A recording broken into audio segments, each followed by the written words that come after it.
Hey, good evening, Galleon. This is Mayor Tom O'Leary. It's Monday night, and it's my pleasure to be back on here to live stream, get questions, and discuss a couple items.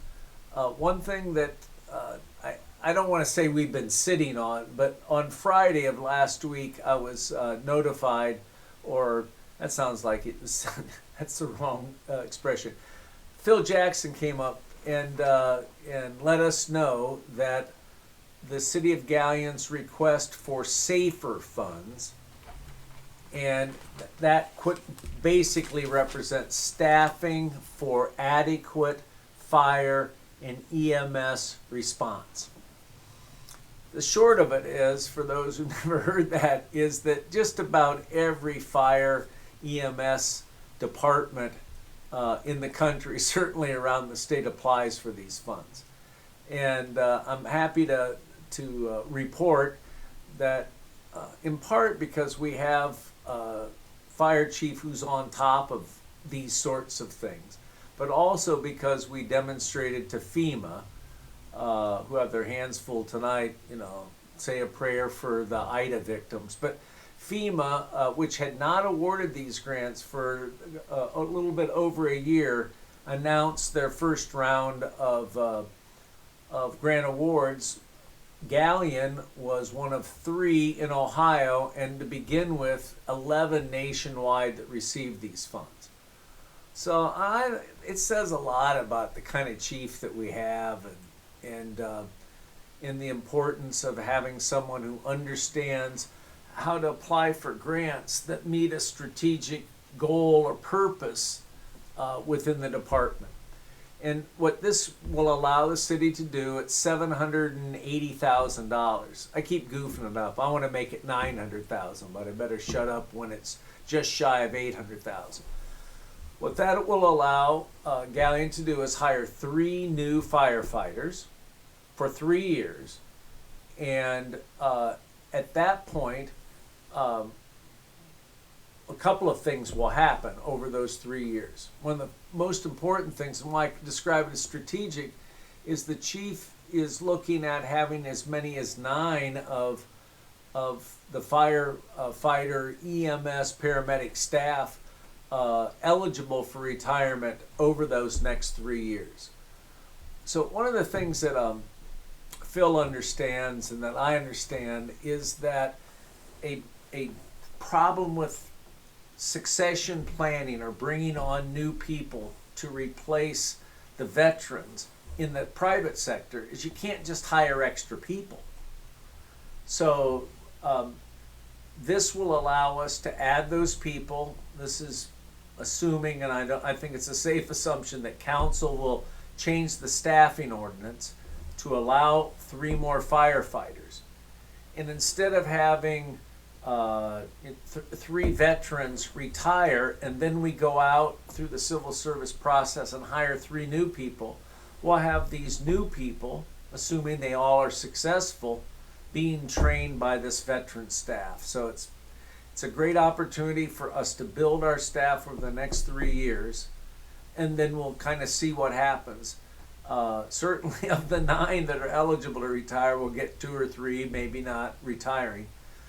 The other thing that's important beyond succession planning that is strategic and responds to what's going on in the rest of the county is that although there's not much conversation in Galleon about the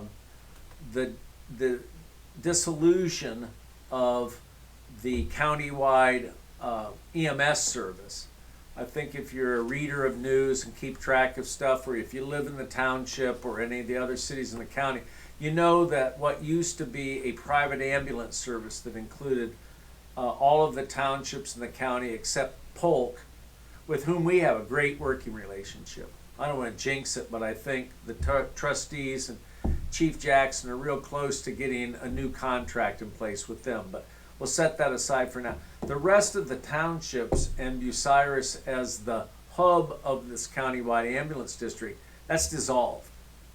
And so it is possible over this next 3-year period that request for or assisting with other township-based EMS services will be something that we're well positioned now to have those negotiations. And if what I'm specifically talking about is Jefferson Township, if they, in their efforts to start up their own EMS service, don't find a lot of success, we're going to be staffed up in such a way that we can pick up that extra territory.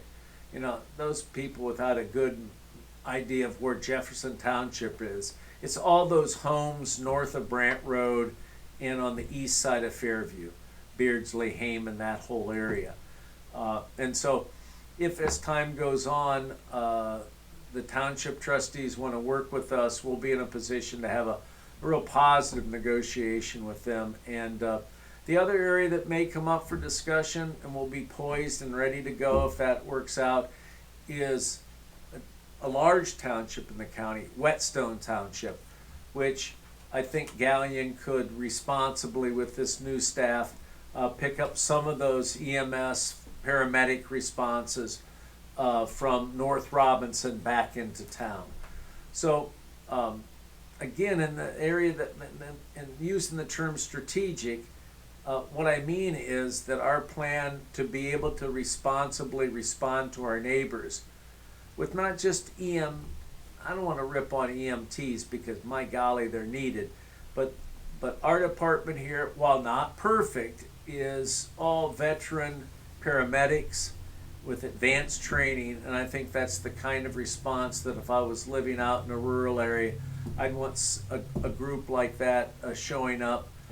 Again, like, we're not perfect, nobody says we are, but the level of experience and training and professionalism really makes it a real positive step. And again, these individuals, these guys, are going to be the people that will be responsible for training the new people. So, real good setup. I'll stop yakking about it, but you don't have that if you don't have a chief that's on top of it. You don't have a department that's well trained and experienced, and so I'll stop I'm not gloating. I am crowing about how that's pretty awesome. Galion's one of the first 3 SAFER grant awardees, and so we have just shy of $800,000 to employ 3 firefighters over the next 3 years. So pretty good news. We were sitting on that news here at City Hall trying to think of the right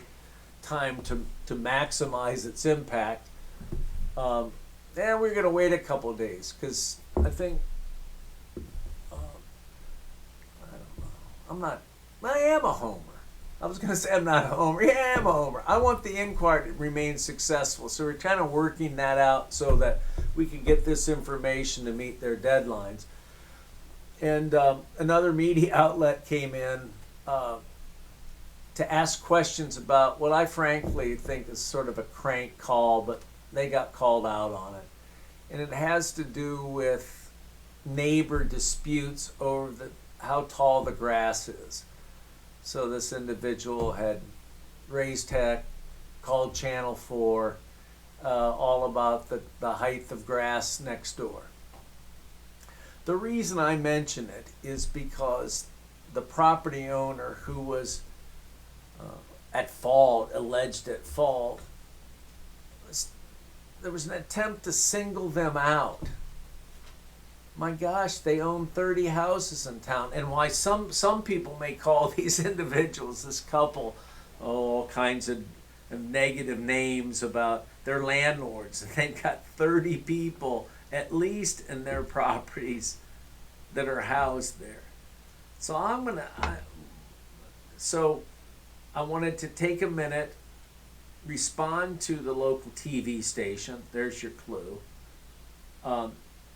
and share what I feel is how sometimes citizens almost bully the media into covering a story that doesn't exist. The complainant in this situation, the run to the TV station neighbor of ours, reported that to us how many days ago? 1 week ago today. 1 week ago today. So, we get the complaint. a letter is sent out by our building inspector, like we always do, informing the owner of their obligation to get that grass cut. And in a time frame that doesn't allow that response to happen, all of a sudden, let's call the media. Let's pile on. So I am, it's like, wow, Tom, why are you stirring all this up? I'm stirring it up because I'm sort of sick and tired of people who invest a lot in this community being called slumlords and having the police called in on them. So what I suspect is the property I'm talking about, the media went out and did some of our field work for us. They had a whole list of the properties that this couple owns. Like, wow, what kind of town we living in here? And the reporter went out, he found 2 of them. 2 of 30 homes. Yet he thought the grass was pretty high and that the properties were, a little ragtag. Like, as I've talked on these Monday nights, I'm not in favor of dilapidation, but I'm also not of properties, but I'm also think it's unfair to be hypercritical about people who have decided to buy and their business is offering rental properties. So I'm shaking my head, and I want to just stop on this topic by saying the reason we're talking safer tonight instead of a more well-planned media response or rollout is because somebody's complaining about property owners in town. And if we got into who it is and where they live, it'd be a big eye roll. I understand there's 22 cats living at the complainant's house, so let's just rock on. So any questions, Matt? 22 cats, and she's complaining about the height of the grass of her neighbor. Really? What? I think we've all gone mad. But anyways, I want to compliment that couple, remain nameless, for being invested in the town, paying taxes, being invested in the town. Hell, they own close to 3 dozen properties, and somehow they're the villain. So anyways, the media came over and gave us a chance to talk real positively about how insightful, how smart and strategic our fire chief is, and the city's going to have $780,000 more over the next 3 years to staff up, and then perhaps be able to restaff going forward. So yak.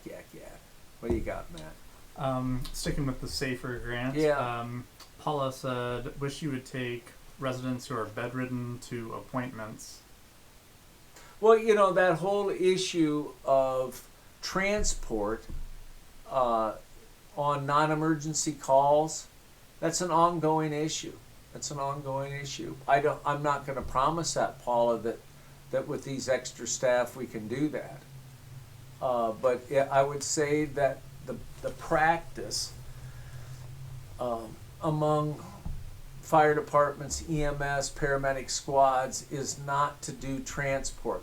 One of the things that happens when folks, if make a finer point, try to get this right. This is when Matt was talking earlier, if we need Phil in here to answer some questions. I think he was right. I said, now let the guy go home. If a resident has an emergency need, we're going to show up. Where the issue is often, I don't even know if I want to use often, happens, is that when that resident either doesn't want to go to the local within the jurisdiction facility. In other words, I don't want to go to Avita, I want to go elsewhere. We have difficulty with that one. The other one then is once that person is at the hospital and there's a decision to make a non-emergency transport. We've not met the expectations of some people on whether or not we take that one crew and run it to Marion, or that one crew and run it to Mansfield, or even more extreme but not untypical, is run somebody to Columbus.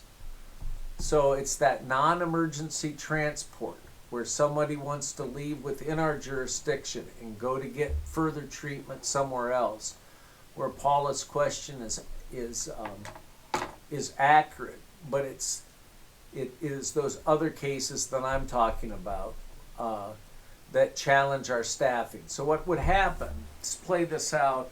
We have 2 crews on. We get a call. Grandpa O'Leary is desiring a transport across the street to the hospital. So they come, they transport me over there, and for whatever reason, I want to go to Ohio Health, or I want to go to Grant. Those situations are the ones that challenge us because we've got a crew in the extreme, let's say to Akron or to Columbus.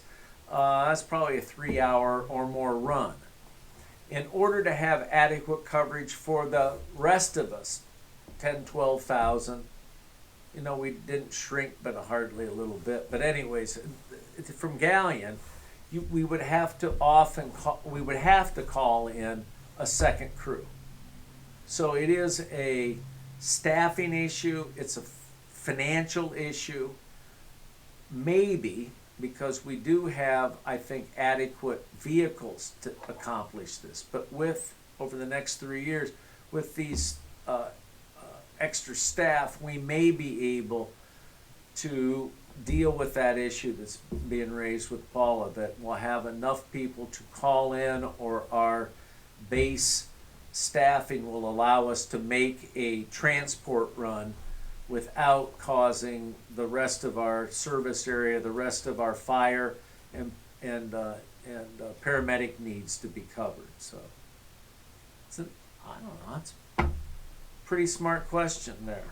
It's a good question. I hope I gave a complete answer. The short of it is, it can be considered, and depending on how council wants to staff and deal with that policy, wink wink, we could maybe do something about it. And that's not an endorsement, by the way. All right, next. Jeremiah works in the EMS field, and yes. he just commented that there are private services designed for appointment-based transport. And that's the other part of it. I don't want to slough it off on I'll call the private ambulance, but yeah, Jeremiah's absolutely right, and that I don't want the first question to be left like, wow, what do? They have to crawl back in their car and take themselves to Marion? That's really not how it works. If you're sitting at the Galleon ER and you wanted, for whatever reason, you wanted to go somewhere else, there's a private ambulance, and I can recall, it's been a few years where I dealt with that with my mother. The guys came and got her, they took her there, but the suggestion was, as Jeremiah is saying, get a private ambulance will haul them over there, wherever over there is. So that's a good point, Jeremiah. What else you got? I have nothing else at this time. If anybody has a question, please submit it now. All right, so we'll just sit and stall for a second. I think there may be some other questions. Hey, by the way, Bueller's is coming.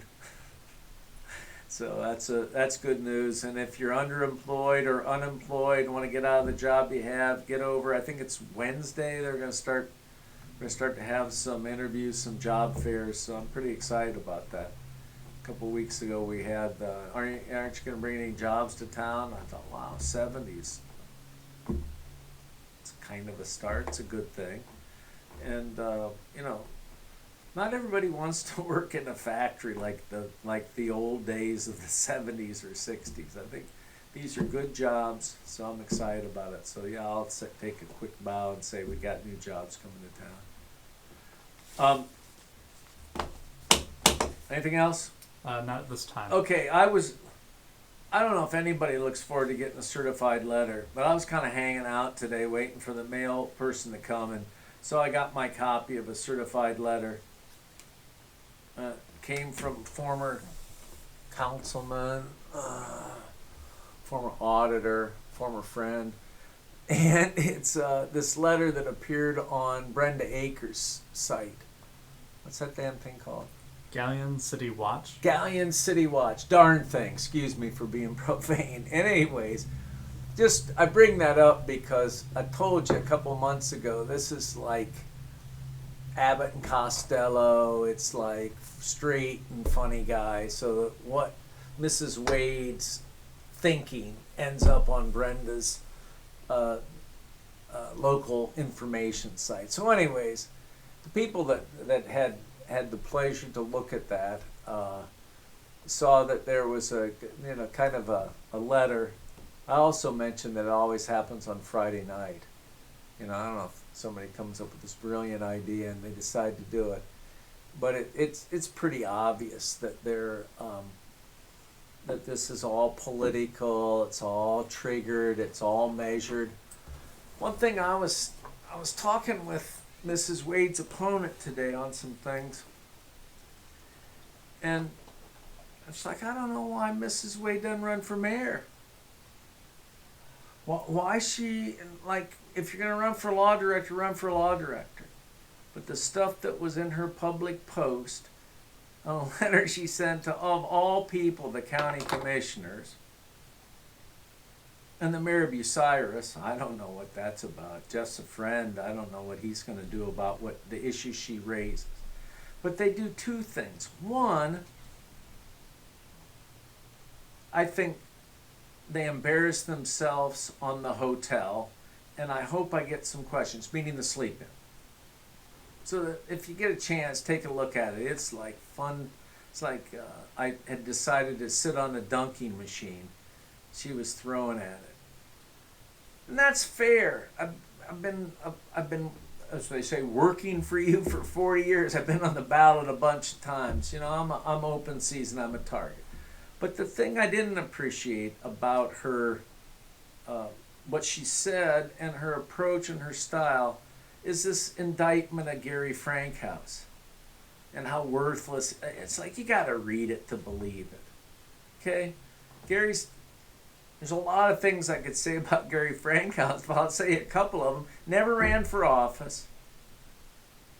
Avoids public politics. And so I don't know what this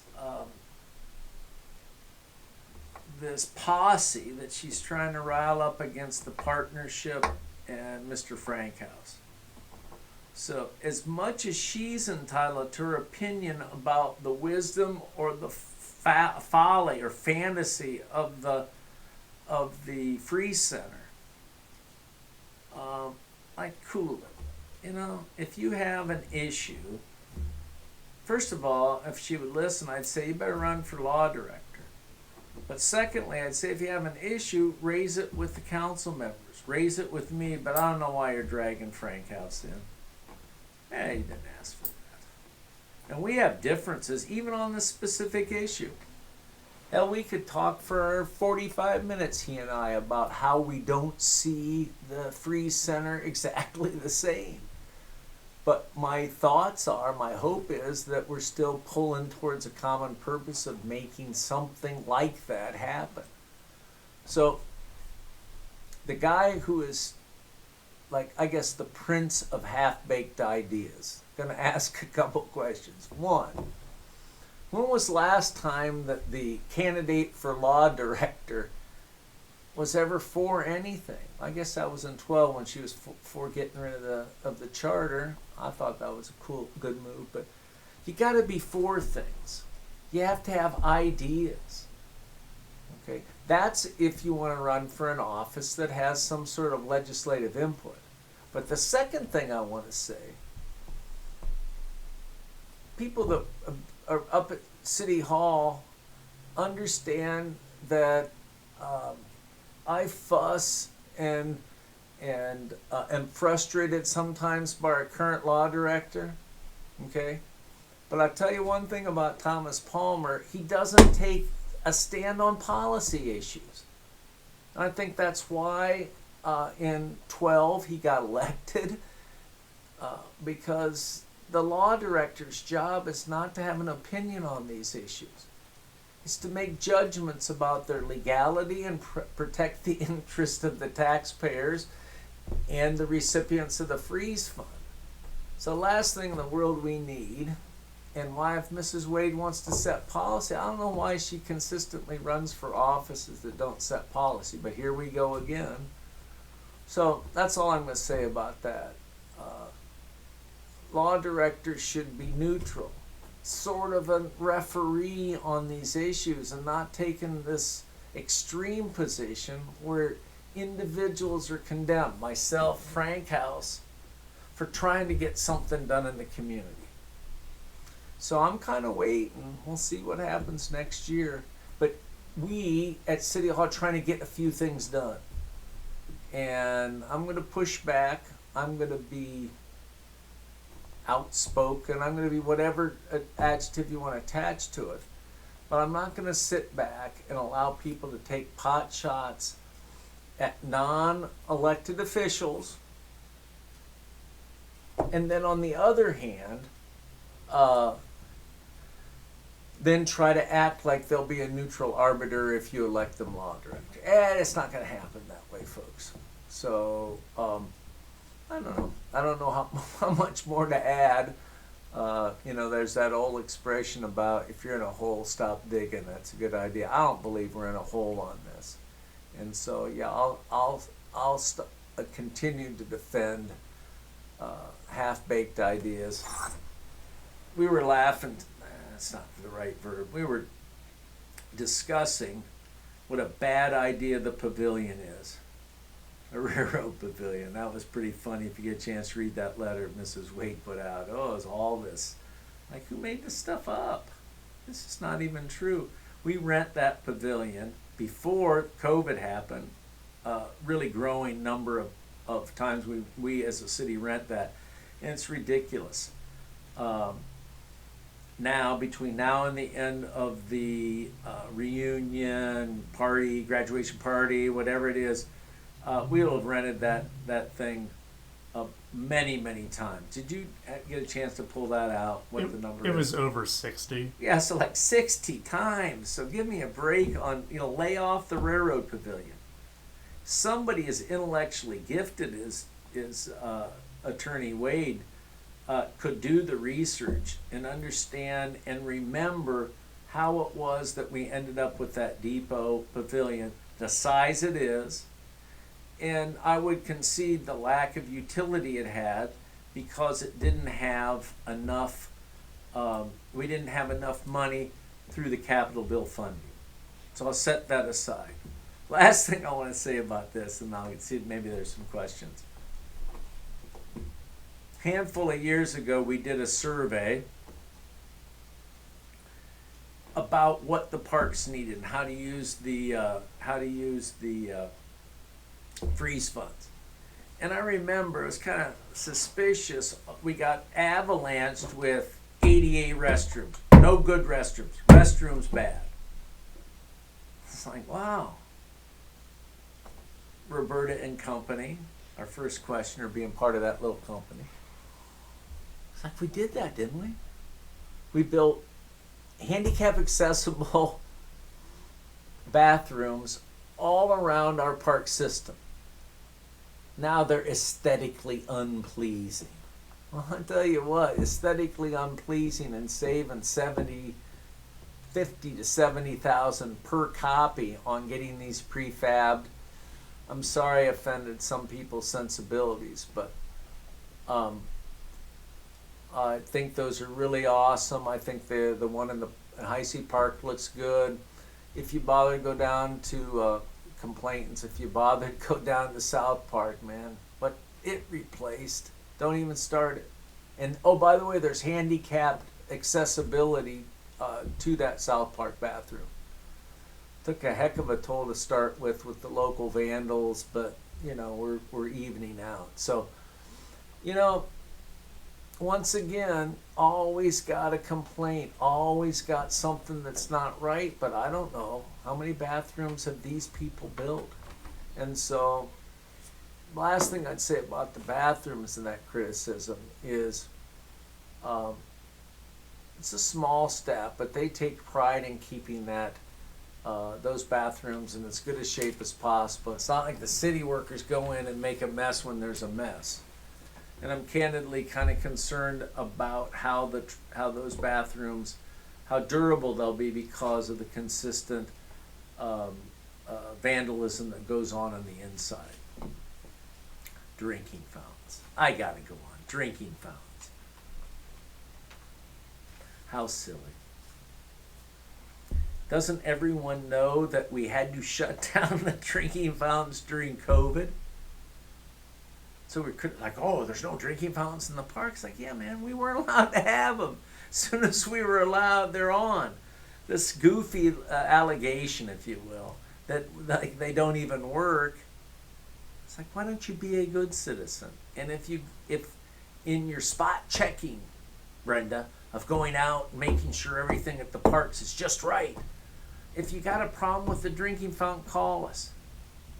These people who work for the city will get out there and they'll get that straightened out. So, like I said a couple of weeks ago, I thought we had that fighting against galleons spirit squished out, but I don't know. Elections do a lot of crazy things, and they bring out some baseless claims. And so I'm proud of the bathrooms that have been unanimously, by the way, unanimously supported on council, unanimously supported by the Freeze Foundation. Dang, I'm glad they're there. As an older guy, man, sometimes you gotta run, and I'm glad they're there.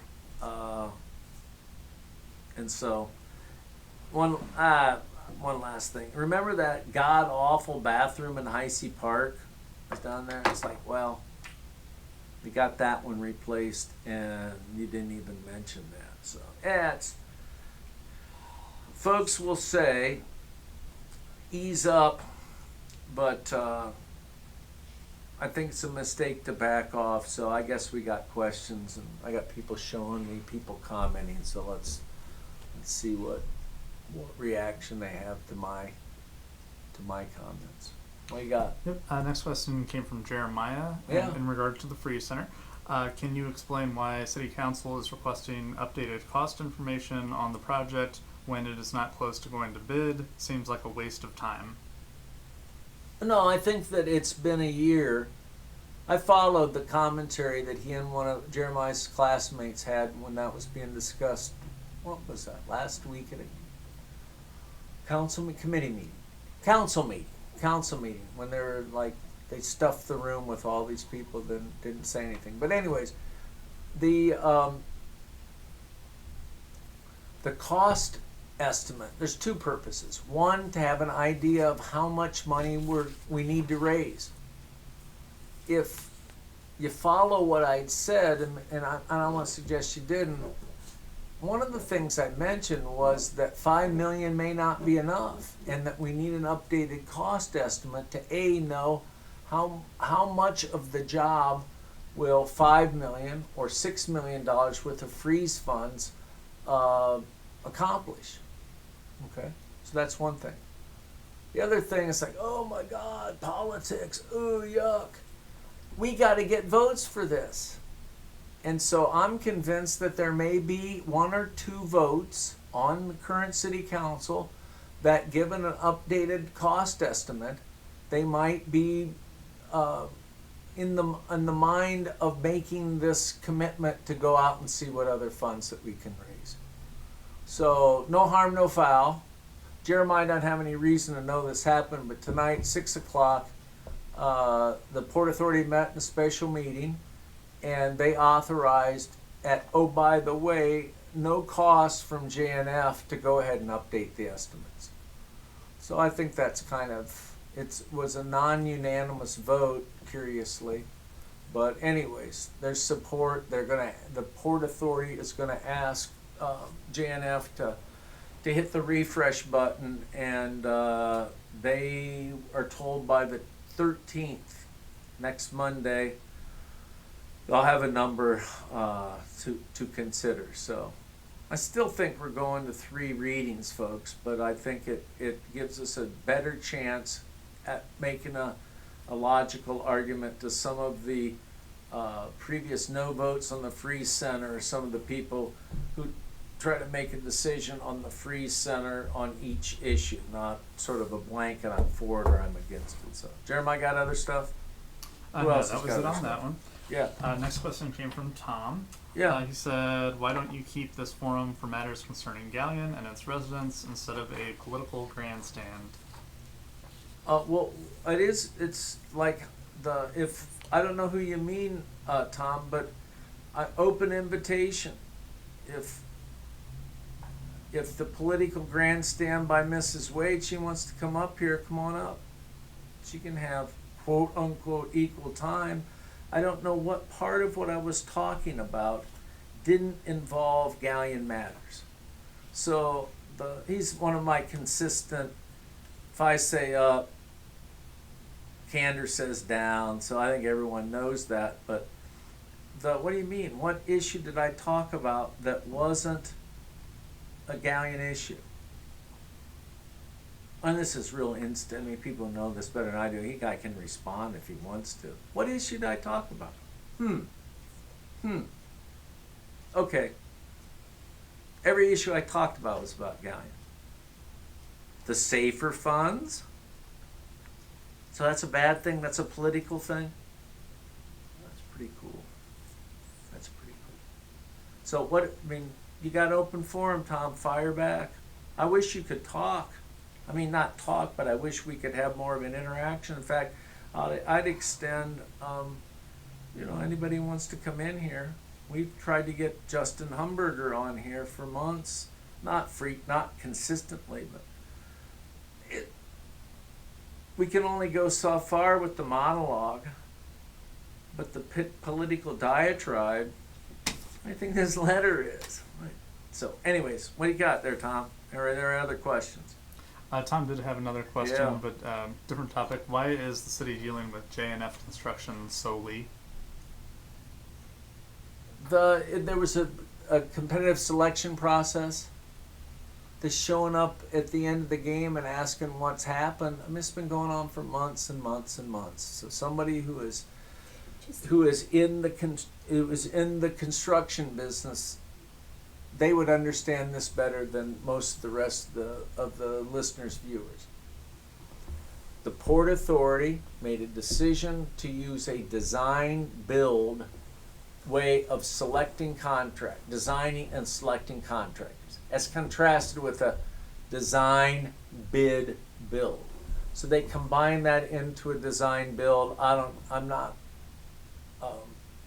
qualified to describe design build much more than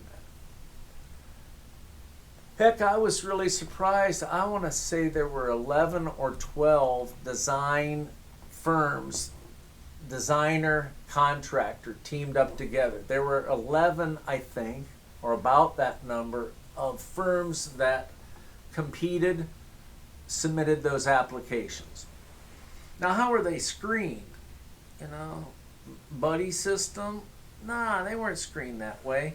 The Port Authority hired a highly qualified, and just look them up, architecture firm that specializes in sports complexes for communities, for colleges, and the like, to help set up a criteria. In fact, they're called a criteria architect. They set up the criteria that the 11, what turned out to be 11 bidders, all met, and then they assisted the port in narrowing that field to, I believe they interviewed 3, but I wasn't part of the interview process, so I'm just halfway making it up. But I think they interviewed 3, and out of that process, they selected the design build team that was headed by J&F.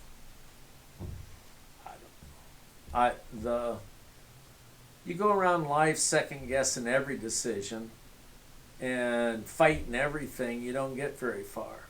So it was a very objective process set up by and conducted by really qualified experts. So I may fuss with the Port Authority on this or that, but on that, the process they followed was how you do this kind of thing. So time will tell. Not building the project because of a preference or a lack of belief in a particular firm, but sort of how did they get selected? You know, it was very above board, and I believe that the most recent proposal, the one that was criticized for asking it to be updated,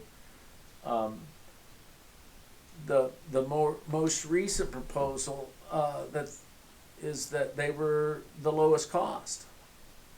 So that doesn't always, so that's kind of that's the answer. That's the answer to that. We didn't pull their name out of a hat or necessarily select them because they were more local bidder than the rest of the aspiring teams. Aspiring, huh? Anyways, I'm sure all those construction firms are on doing other good work, but that's how that came to be. And so, anyways, what else you got? Okay, Jeremiah had a follow-up question on the cost estimate for the Freeze Center. Yeah. He said, I understand the need for updated pricing. I'm just questioning why now. All the port was asking for last week was support from the city to seek additional funding. I'm beginning to feel like the only way this project will happen is if a donor writes the port a check for the entire cost. Well, I think I'm not going to buy into all of that, how he feels. I wish he didn't feel that way. But what I know from looking at it from a thoughtful point of view is that I'll ask anybody who's watching, anybody who's been on council, wants to be on council, how many times they voted to commit $5 million to anything.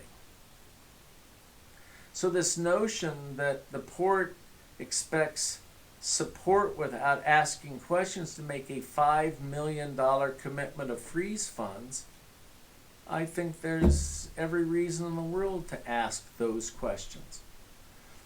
And we all know, the people who are advocates of getting this project built, that the price has gone up over the last 5-6 years we've worked on this.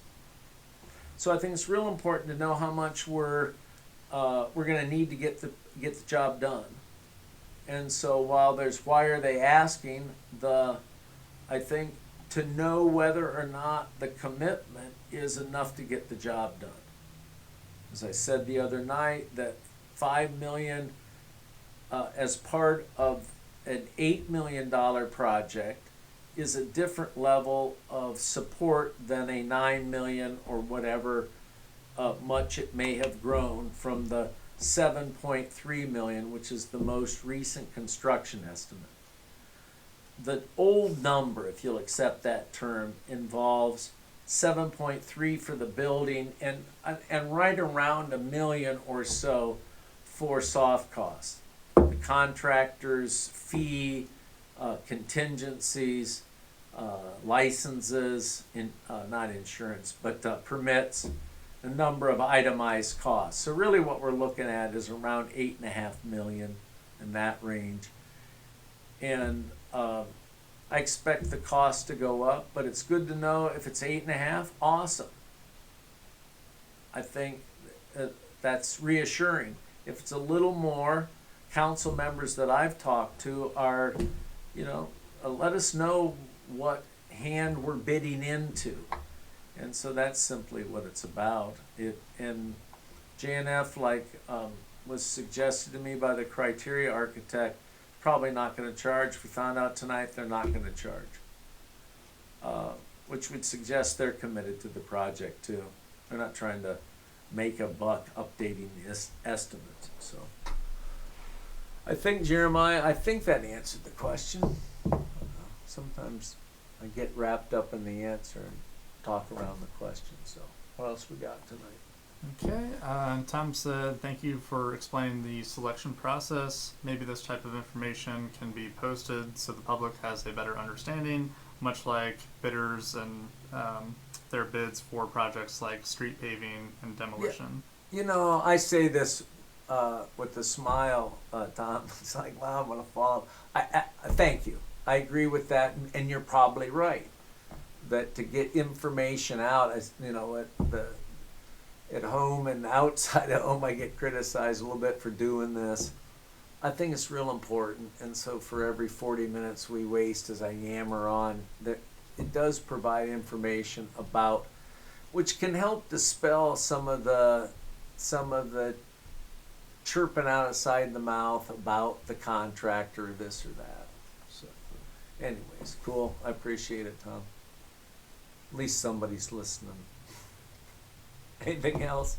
That is all I had. Yeah. All right. So, it's funny how people become irrelevant. How years ago, somebody told me there's only one thing wrong or one thing worse than being wrong in politics. Oh my God, politics. And that's being irrelevant.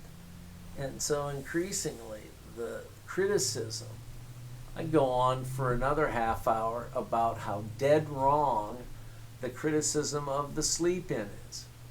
But city's in the middle of conversations with the potential new buyer.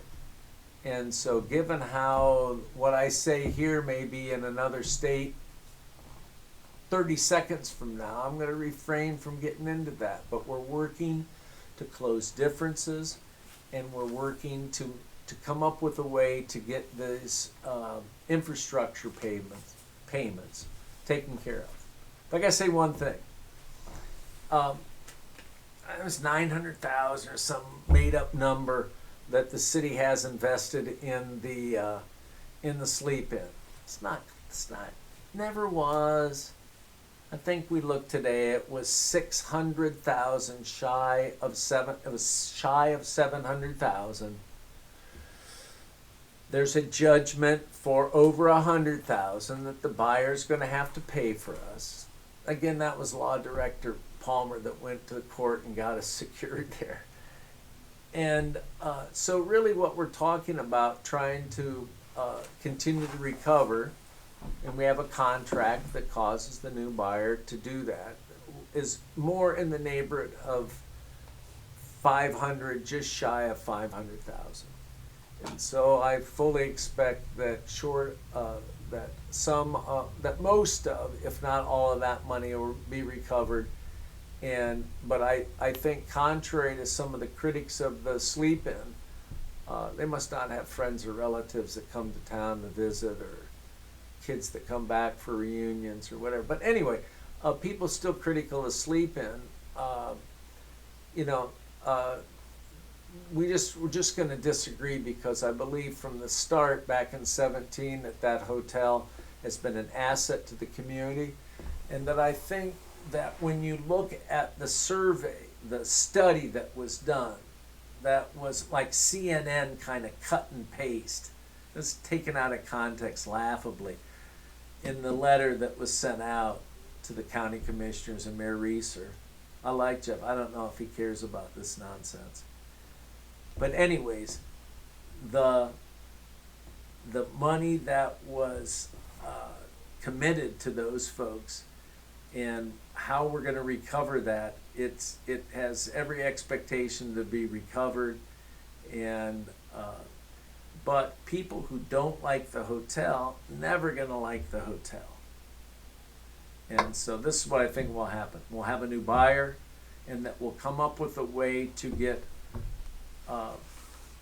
those dollars that were put in for infrastructure recovered. And then it makes me wonder, what will they complain about next? So Gallion's better having the hotel.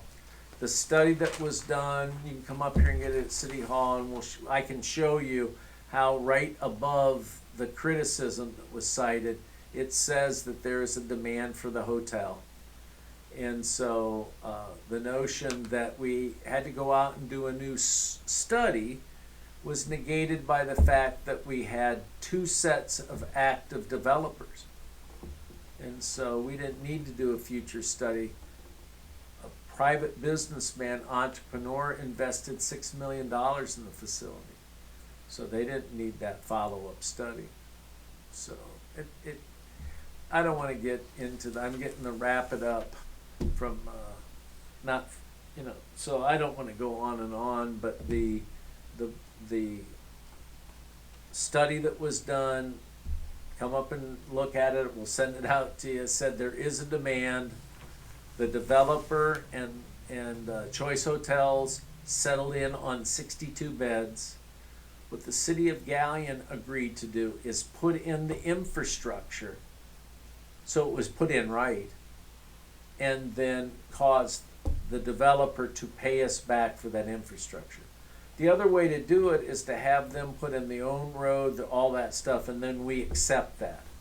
And I didn't think then and don't think now that that's the best way to have a solid road and the foundation for the hotel to be successful over the long run. So, all right, that's all I got. We're almost done out on Harding Way East. Go by the R&D, busy guys. They've got that old property torn down, and it's interesting. We've already had some neighborhood property owners talk to us about redevelopment of that property. So another half-baked idea goes. So anyways, enough wisecracks. Thanks for listening. I'm sure this will stimulate some more conversation. So if there's nothing else, see you next week. Good night.